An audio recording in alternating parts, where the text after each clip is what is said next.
Buenos días, me presento, yo soy el químico, bacteriólogo y parasitólogo Salvador Ramírez Romero. Actualmente trabajo en los laboratorios de biológicos y reactivos de México S.A. en el área de control de calidad. Cuento con 20 años de experiencia realizando actividades de monitoreos de áreas asépticas, análisis microbiológicos y físico-químicos de agua potable, pretratamiento y calidad agua grado inyectable.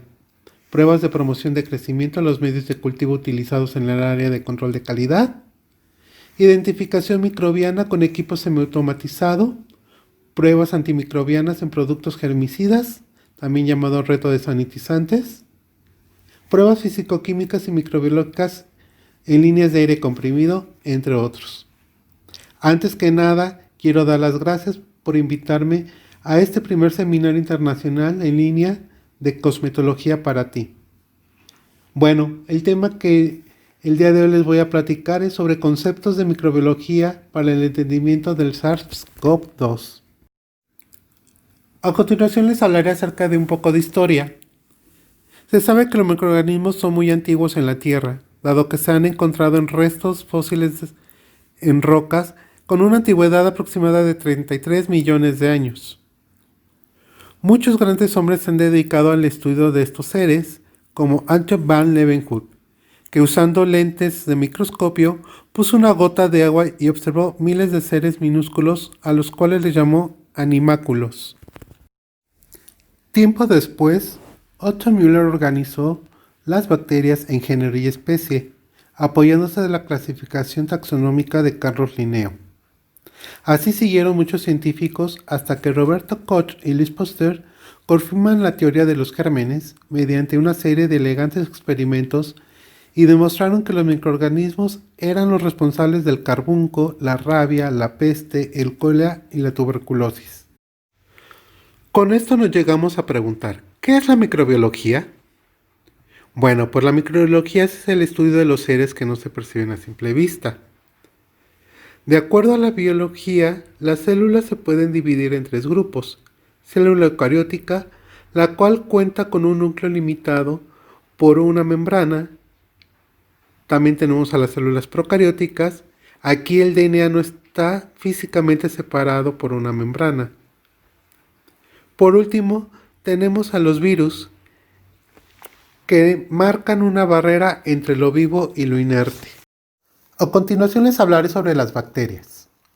Las bacterias son diminutos organismos microscópicos unicelulares que difieren de las plantas superiores por su carencia de clorofila y se reproducen por fisión binaria. Las bacterias se clasifican en dos grupos.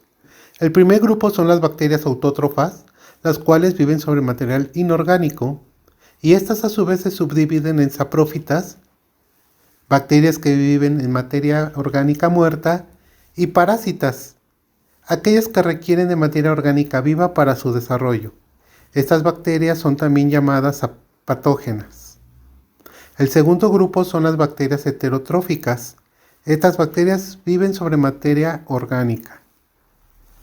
Las bacterias miden entre 0.2 y 5 micras, pero su tamaño promedio es aproximadamente de 1.5 micrómetros. De acuerdo a su forma, las bacterias pueden ser redondas o esféricas y se les llaman cocos, o de forma de bastón, a las cuales se les llaman bacilos. También tenemos aquellas que tienen forma de coma o espiral móviles y se les llaman espiritos. Así tenemos cocos que andan separados una bacteria de la otra, diplococos, en donde los cocos están agrupados de dos en dos, estreptococos que forman una cadena. A los que forman un racimo se les llaman estafilococos. Tenemos a los bacilos que tienen una forma de bastón y pueden ser largos o cortos. Los vibrios tienen una forma de coma. Los espirilos tienen curvaturas y las espiroquetas que tienen su forma que van en zigzag. Ahora veremos la estructura de una bacteria. La bacteria está constituida por un citoplasma, el cual se llevan a cabo diversas e importantes reacciones moleculares para el funcionamiento de la bacteria. El pili son prolongaciones que se localizan en la superficie de algunas células bacterianas y se relacionan con el mecanismo de transferencia horizontal de genes llamado conjugación, con la locomoción y la adhesión de bacterias. La membrana citoplasmática, constituida de fosfolípidos y proteínas, aquí el DNA bacteriano está unido al mesosoma. La membrana citoplasmática permite una permeabilidad selectiva y de transporte de solutos, excreción de enzimas hidrolíticas, porta a las enzimas y a las moléculas que intervienen en la biosíntesis del DNA, entre otros. El flagelo de las bacterias, como todas las partículas suspendidas en el aire o en el líquido, muestran un movimiento browniano, oscilatorio tembloroso, a la que hay que diferenciar de la verdadera movilidad debido a la presencia de flagelos.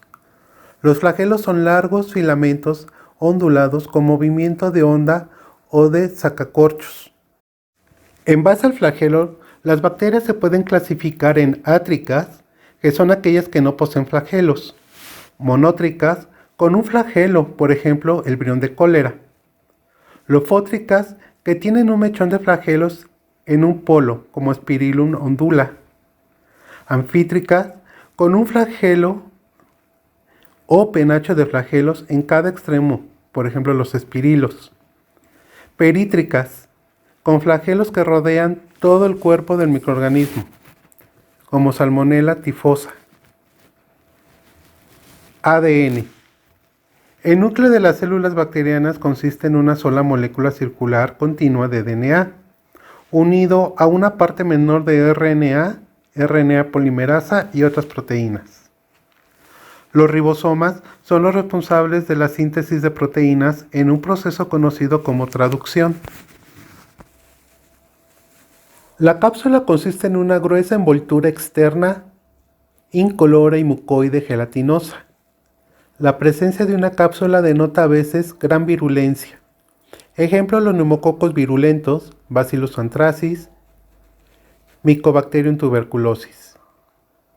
La pared celular son las capas de la envoltura celular ubicadas entre la membrana citoplasmática y la cápsula. Da resistencia a la bacteria ante la presión osmótica interna debido a la presencia del peptidoglicano. Como vemos en la diapositiva, hay bacterias que en su pared celular consiste de peptidoglicano unido a la membrana plasmática, mientras que hay otras bacterias que su pared celular está constituida de peptidoglicano, espacio periplásmico, lipopolisacáridos y proteínas. La observación microscópica de las bacterias es fácil cuando se tiñen. Hans Christian Gram, patólogo danés, en 1984 introdujo un colorante de contraste después de la coloración. Las que retienen el cristal violeta se les llama gram positivas, y las que se decoloran con el decolorante y se tiñen con el colorante de contraste, como la safranina, se le conoce como gram negativas. A continuación veremos la curva de crecimiento bacteriano. En la mayoría de las bacterias, el crecimiento se lleva a cabo por un proceso que se denomina fisión binaria, durante la cual todos los componentes estructurales de las células se duplican, originándose finalmente dos células a partir de una. El crecimiento bacteriano es el resultado de la actividad concertada de más de 2000 reacciones enzimáticas, entre las que destacan reacciones de biosíntesis de moléculas pequeñas y reacciones de biosíntesis de macromoléculas. Factores que tienen mucho que ver con el crecimiento bacteriano tenemos, por ejemplo, lo que es la temperatura, la agitación, la tensión de oxígeno, la presión osmótica, la aireación, el dióxido de carbono, el pH, actividad del medio, presencia de sustancias nocivas, composición química del medio y viscosidad.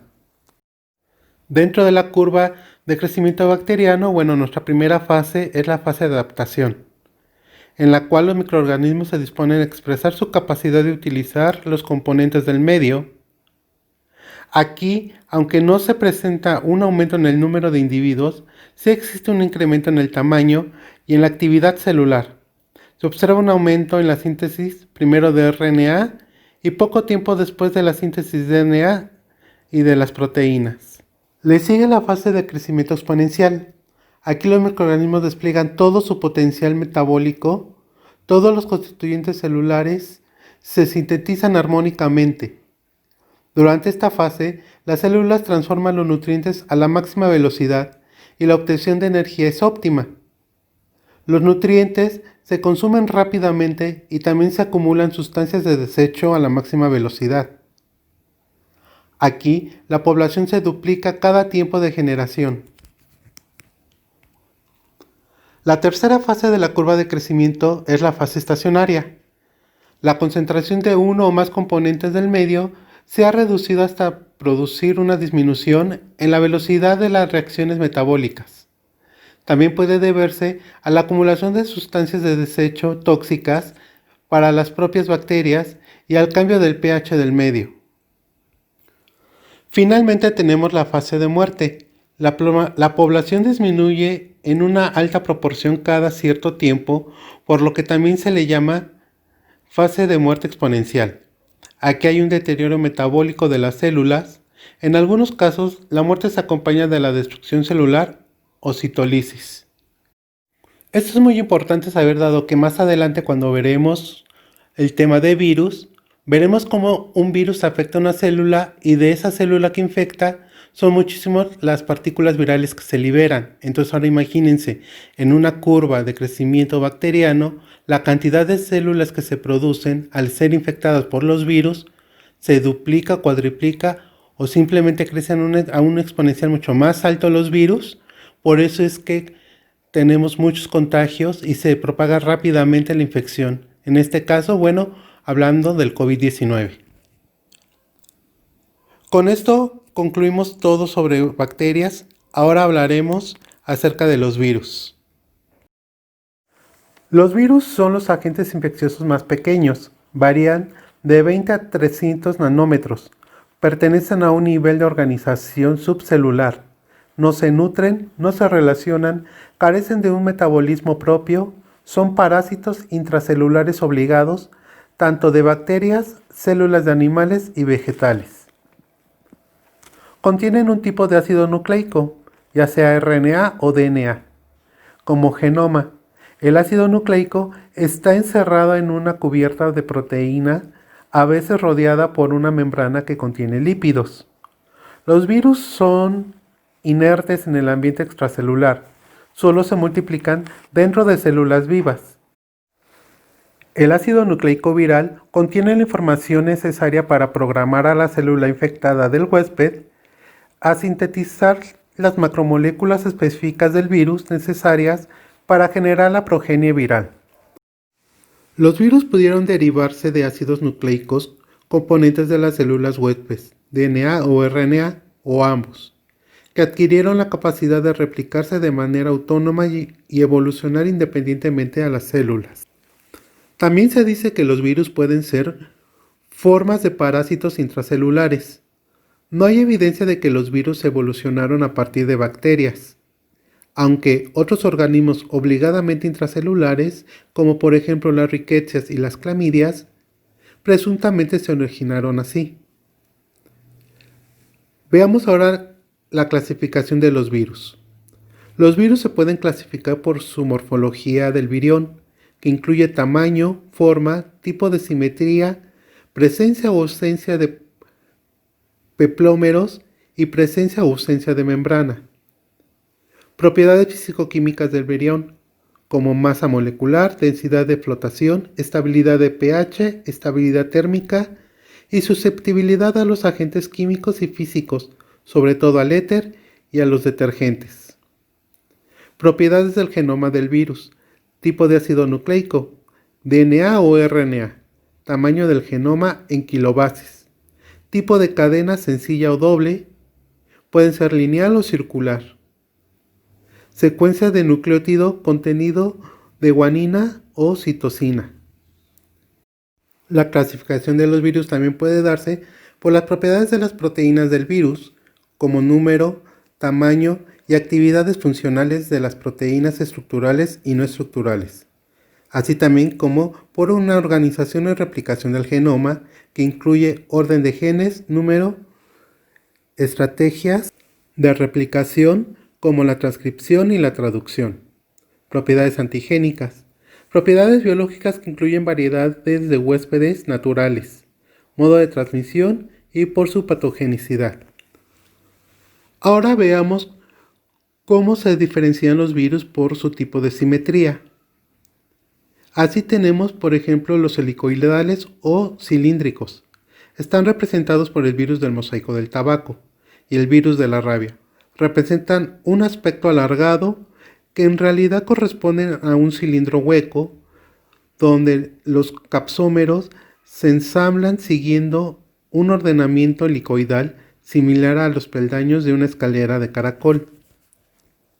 Icosaédricos. Son virus de aspecto esférico cuya cápside adopta las estructuras de un icosaedro, poliedro de 20 caras triangulares, 30 aristas y 12 vértices. Por ejemplo, los adenovirus, el virus de la polio y los picornavirus. Tenemos a los virus complejos, como los bacteriófagos, virus parásitos de bacterias, que parecen adoptar las dos estructuras anteriores. Al igual que los icosaédricos, poseen una región icosaédrica llamada cabeza, donde se aloja el ADN, y una cola formada por una brinda de simetría helicoidal, en cuyo interior se encuentra un eje tubular. La cola está determinada por un conjunto de fibras y espinas coloidales que constituyen el sistema de anclaje del virus a la bacteria que va a infectar. Y por último tenemos a los virus de envoltura membranosa. La mayoría infecta a animales y son los causantes de la gripe, la viruela, la hepatitis, el virus del SIDA.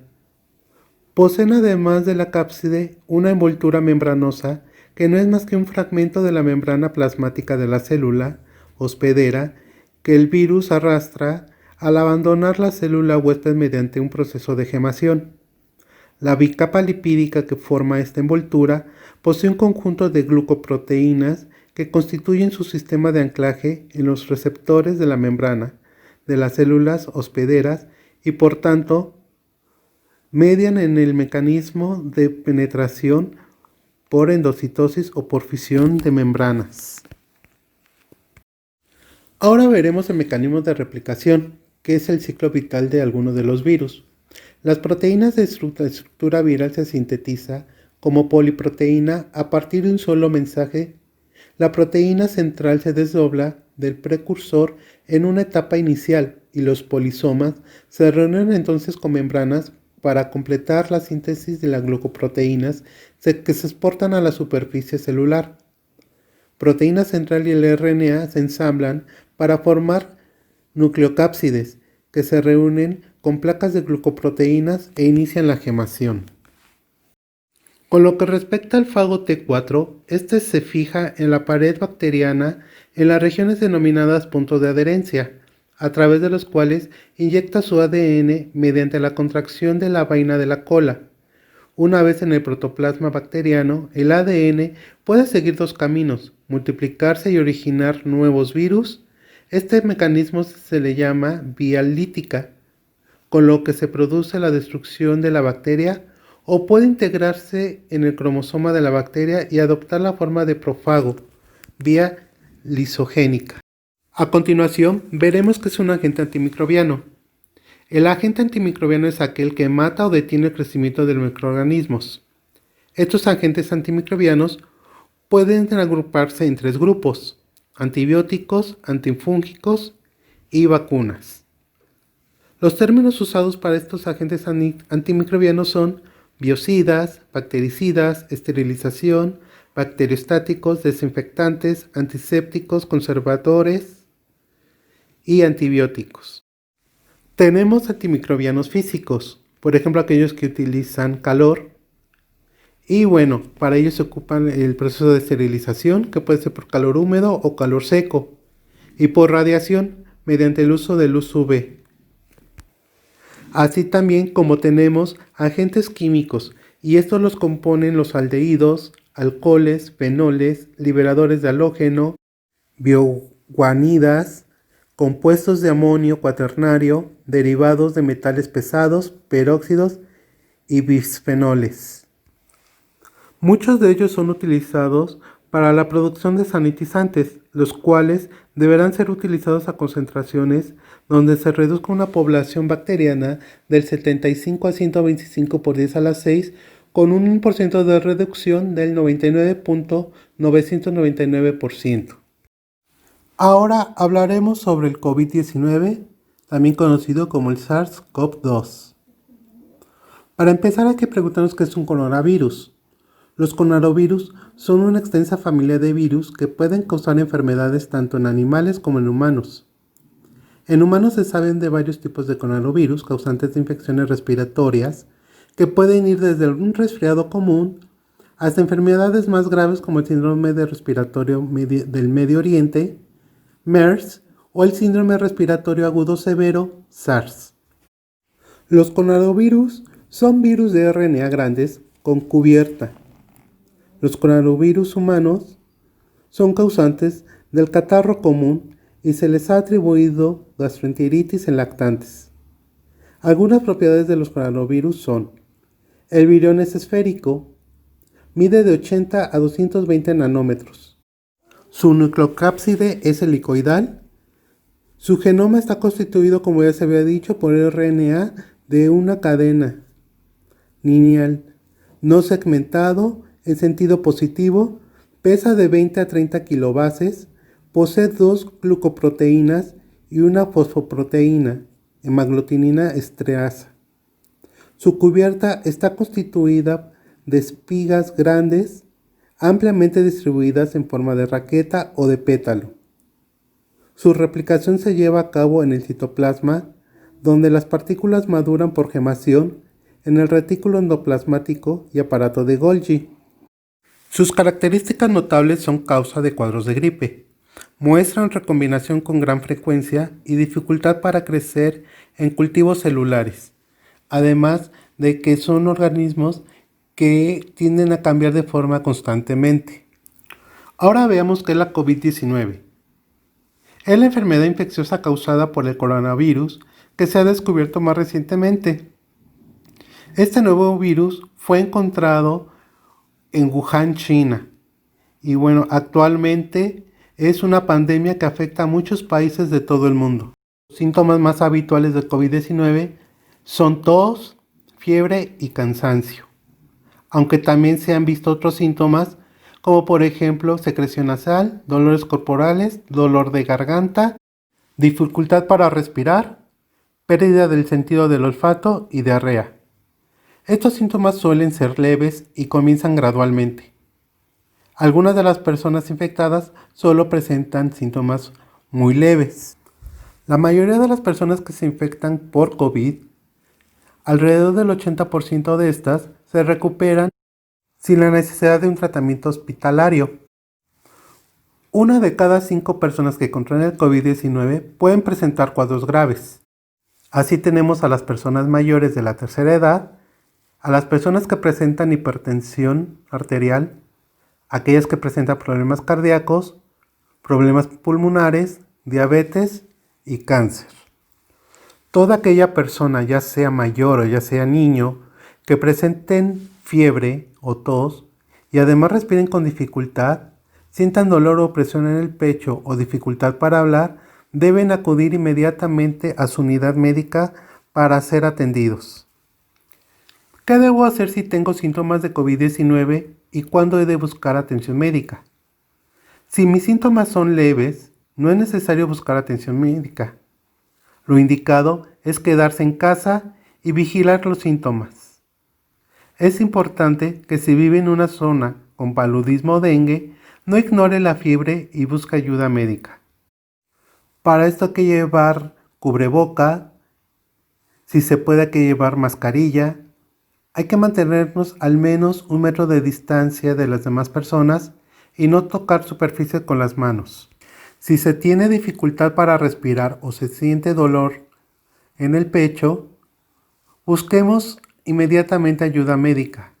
Hay que llamar al centro de atención para que puedan dirigirnos al centro o al hospital COVID que nos corresponda. ¿Cómo se propaga la COVID-19? La enfermedad se propaga principalmente de persona a persona, cuando estamos con una persona que está infectada y ésta estornuda o tose. Puede que las gotículas de saliva o del estornudo que salgan de la persona infectada puedan caernos en nuestros ojos, en nuestra boca o en nuestra nariz y sean las vías en que entra el virus. También las gotículas pueden caer sobre objetos y superficies que rodean a las personas, como mesas, pomos y barandillas, de modo que otras personas pueden infectarse si tocan esos objetos o superficies y luego se tocan los ojos, la nariz y la boca. Por ello es importante lavarse las manos frecuentemente con agua y jabón o usar un desinfectante a base de alcohol al 70. ¿Es posible contagiarse de COVID-19 por contacto con una persona que no presente ningún síntoma? La principal forma de propagación del COVID-19 es a través de gotículas respiratorias expelidas por alguien que tose o que tiene otros síntomas como fiebre o cansancio. Muchas personas con COVID-19 presentan solo síntomas leves. Esto es particularmente cierto en las primeras etapas de la enfermedad. Eso no quita y es importante porque es posible contagiarnos de alguien que solamente tenga una tos leve y no siente la enfermedad, ya que quiere decir que contiene el virus.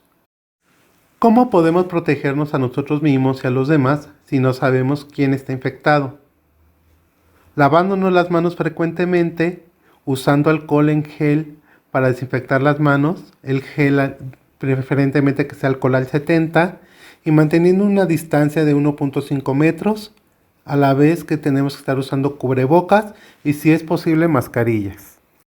Si no se vive en una zona con paludismo, malaria o dengue, por favor hay que hacer lo siguiente.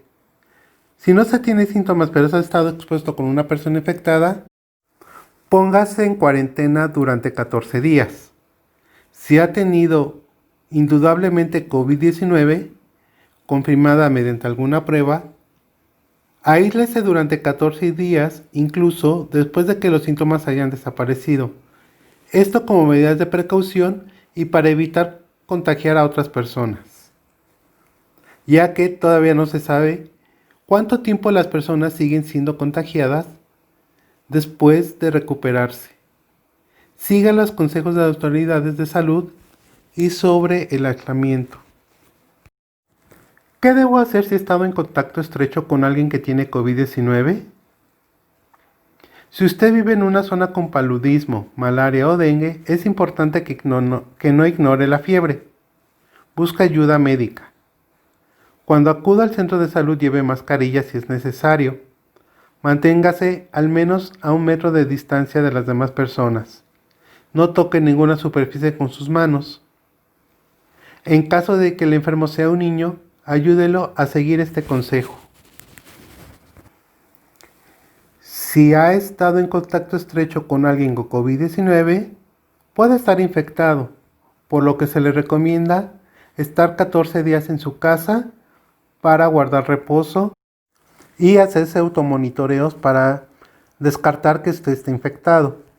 ¿Qué significa aislarse? El aislamiento es una medida importante que adoptan las personas con síntomas de COVID-19 para evitar infectar a otras personas de la comunidad, incluidos sus familiares. Si usted ha estado en contacto con personas infectadas o cree estar infectado, debe aislarse durante 14 días, incluso si se siente bien. Si tiene dificultades para respirar, póngase en contacto inmediato con su centro de salud. Permanezca positivo y con energía manteniendo el contacto con sus seres queridos por teléfono, internet o haciendo ejercicio en casa. Ocupe una habitación individual si es que vive en familia. Manténgase separado de sus familiares para que así también pueda usted protegerlos y no se contagien con el virus. ¿Qué significa ponerse en cuarentena? Ponerse en cuarentena significa separarse de los demás porque ha estado expuesto a alguien con COVID-19, aunque usted mismo no tenga síntomas. Durante la cuarentena debe vigilar su estado para detectar síntomas. El objetivo de la cuarentena es prevenir la transmisión. Permanezca positivo y con energía manteniendo el contacto con sus seres queridos, ya sea por teléfono, internet o haciendo ejercicio en casa. ¿Cuál es la diferencia entre aislamiento, cuarentena y distanciamiento? La cuarentena significa restringir las actividades o separar a la persona que no están enfermas, pero que pueden haber estado expuestas al COVID-19. El objeto es prevenir la propagación de la enfermedad en el momento en que las personas empiezan a sentirse con algunos síntomas. El aislamiento significa separar a personas que están enfermas con síntomas de COVID-19 y pueden ser contagiosas para prevenir la propagación de la enfermedad. El distanciamiento físico significa estar físicamente separado, incluso si se encuentran bien y no han tenido una exposición conocida a la COVID-19.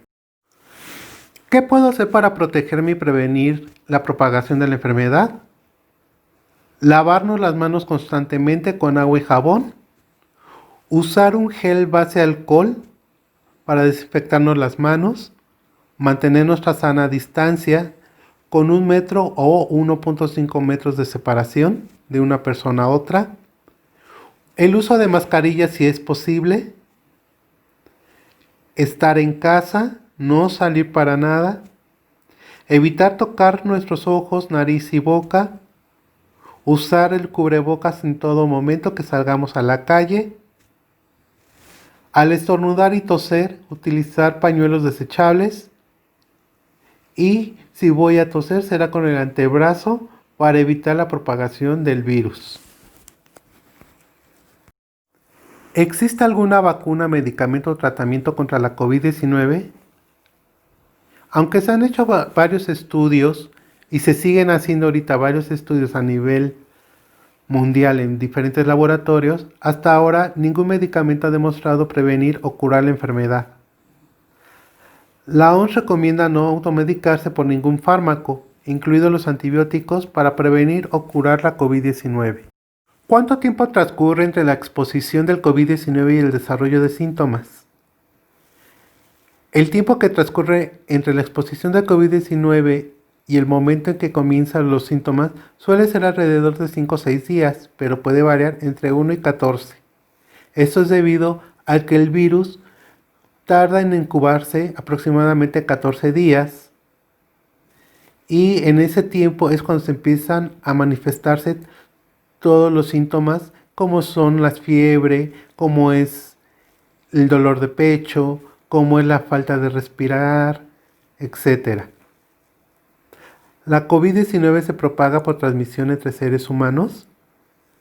Conocemos bastantes datos sobre otros virus de la familia de los coronavirus y la mayoría de estos tipos de virus tienen su origen en animales. El virus de COVID-19, también llamado SARS-CoV-2, es un nuevo virus en humanos. La posible fuente animal del COVID-19 aún no ha sido confirmada. ¿Puede un animal doméstico u otro animal contagiarme la COVID-19?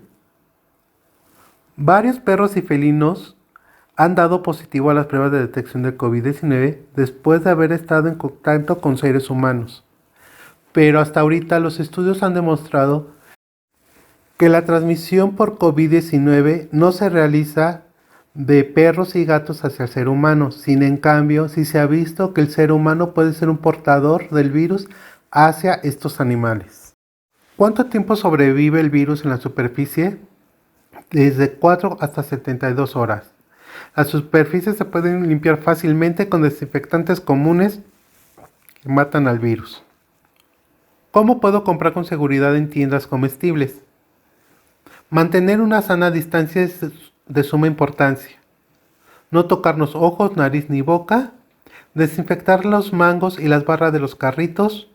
Usar cubrebocas y lavarnos las manos al regresar de la tienda. ¿Cómo debo lavar las frutas y las hortalizas? Como en cualquier circunstancia, antes de tocarlos, lavarse las manos con agua y jabón. ¿Son eficaces los antibióticos para prevenir o tratar la COVID-19? Los antibióticos no son eficaces contra los virus. Hay que acordarnos que un antibiótico es solo para las bacterias. El coronavirus es un virus, por lo cual, para poderlo atacar hay que utilizar vacunas, la cual todavía no existe. En la siguiente gráfica se observa la forma en que debemos lavarnos y desinfectarnos las manos correctamente para poder protegernos de la COVID-19. Ahora veremos cómo podemos preparar desinfectantes caseros. Para empezar, vamos a utilizar una solución de cloro. Para esto, las concentraciones de cloro que se utilizan para desinfección son cloro al 0.1% y al 0.5%. Para esto hay que ver la concentración que viene en el marbete o en la etiqueta del envase de cloro. Por lo regular viene al 6% y vamos a aplicar la siguiente fórmula. Gramos de agua es igual al porciento de cloro en el envase entre el porciento de cloro que se requiere menos 1. Por ejemplo, mi etiqueta dice que el cloro viene al 6% y yo quiero un cloro al 0.1%. Entonces voy a poner que el porciento de cloro en el envase, que es 6%, entre 0.1%, que es la concentración de cloro a lo que quiero, menos 1. Y el resultado me da 59 gramos de agua. 1 gramo equivale a 1 mililitro, así como 1000 mililitros equivalen a 1 litro. Entonces, si yo tengo 59 mililitros de agua y yo quiero 60 mililitros de hipoclorito, ¿cuánto requiero para obtener 20.000 mililitros de solución de hipoclorito? Lo que se hace es una regla de 3. Se multiplica 59 mililitros de agua por 20.000 mililitros de solución de hipoclorito entre 60 mililitros de solución de hipoclorito. El resultado que me da es de 19.666.6 mililitros de agua. A los 20.000 mililitros de hipoclorito, que es lo que yo quiero, le voy a restar 19.666.6 y el resultado que me da es de 333.4 mililitros de cloro. Por lo tanto, para yo poder preparar 20.000 mililitros de hipoclorito, que equivalen a 20 litros, yo voy a agregar 19.666 mililitros de agua y 333.4 mililitros de hipoclorito. Con eso yo ya tendré mi solución de hipoclorito de sodio al 0.1%. La siguiente solución que vamos a preparar será alcohol al 70. Para eso vamos a ocupar la fórmula que dice volumen es igual a 70 por A entre 96, donde V es igual a la cantidad de alcohol al 96 que se necesita, A es la cantidad de alcohol al 70 que se requiere preparar y 96 pues son los grados de alcohol a lo que normalmente viene el alcohol etílico. Para esto, entonces usamos la fórmula y ponemos 70 por 1000 entre 96 y nos da un volumen de 729.1 mililitros de alcohol al 96%. Ahora restamos los 1000 mililitros que yo quiero menos 729.1 mililitros, que fue lo que me dio del volumen de alcohol, y me da 270.9 mililitros de agua. Por lo tanto, para preparar yo un alcohol al 70 en un volumen de 1000 mililitros, requiero 729.1 mililitros de alcohol al 96 más 270.9 mililitros de agua. Espero que les haya servido esta plática. Ya saben, conserven su sana distancia, lávense sus manos frecuentemente, usen su gel, usen mascarilla, usen sus cubreboca, cuídense. Muchas gracias por su atención. Hasta pronto. Hagan sus soluciones que les acabo de dar. Son muy fáciles, no requiere mucho dinero y hasta pronto.